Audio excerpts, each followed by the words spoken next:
Sir, आप बोल India 24 news देख रहे हैं। इस समय सिरसा लोकसभा क्षेत्र से सांसद है सुनीता दुग्गल जी, बातचीत करने की कोशिश करेंगे आज का जो प्रोग्राम उसको लेकर के। सबसे पहले मैडम स्वागत है आपका। थैंक यू, बहुत बहुत धन्यवाद। आज का जो प्रोग्राम उसको लेकर के क्या है?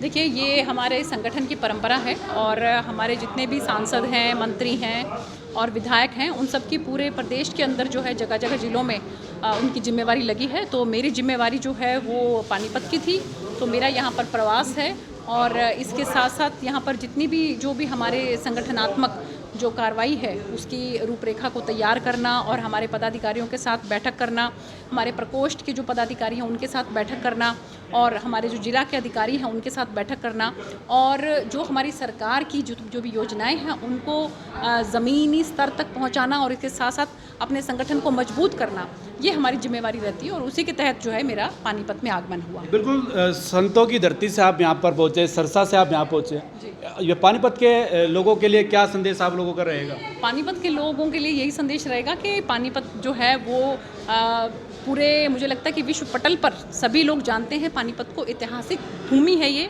ऐतिहासिक धरती है और पानीपत की धरा से ही हमारे आदरणीय प्रधानमंत्री जी ने बेटी बचाओ बेटी पढ़ाओ जो है उसका नारा दिया था और बहुत, मैं तो ये कहूँगी कि भाग्यशाली है पानीपत के लोग कि यहाँ से ही जो है हमारा ओलंपिक के अंदर जो हमारा नीरज है वो जिसने गोल्ड मेडल लिया है।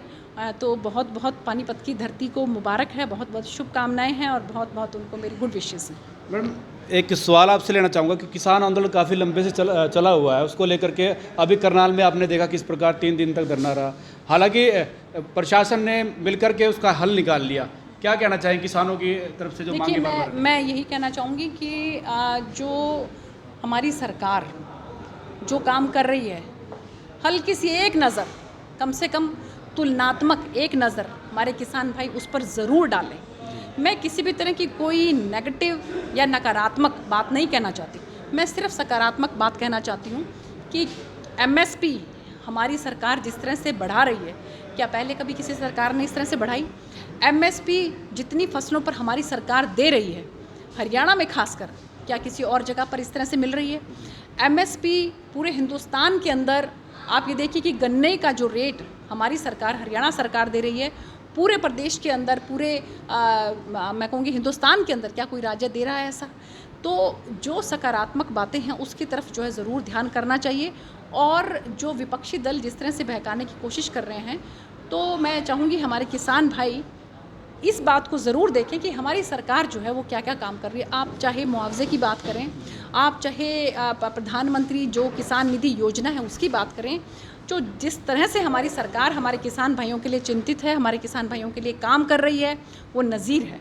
तो मुझे आप लोगों के माध्यम से किसान भाइयों से सिर्फ हाथ जोड़कर यही कहना है कि बातचीत के माध्यम से इसका समाधान निकालें और प्रदेश की और देश की तरक्की में अपना योगदान दें। बिल्कुल, क्योंकि अभी जो है कि एमएसपी बढ़ाई गई है कुछ फसलों पर, किन किन फसलों पर बढ़ाई गई है और क्या क्या उसका रिस्पॉन्स रहेगा, किसानों को क्या फ़ायदा उसका होने वाला है? देखिए, 75 रुपया जो है वो गेहूं के ऊपर बढ़ाया गया है और पहले वाली सरकारें अगर 10-15 रुपये 20 रुपये भी बढ़ा देती थी तो पूरा उसका जो है शोर शराबा होता था, लेकिन हमारी सरकार ने 75 रुपया बढ़ाया है।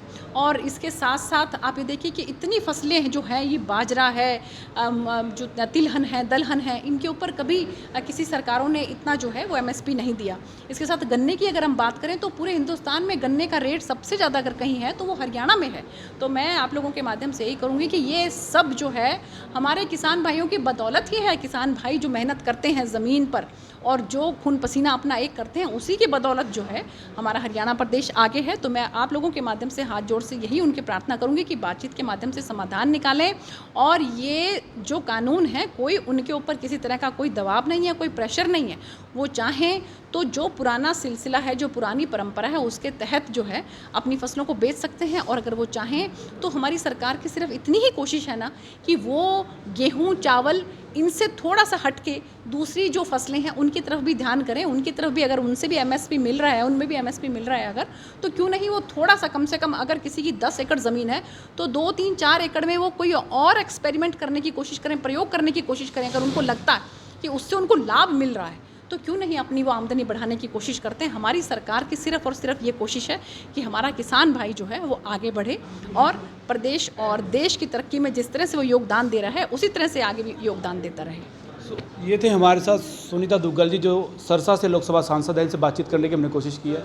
तो आप लोगों से मेरी अपील है कि आप लोग इस खबर को ज़्यादा से ज़्यादा शेयर करें।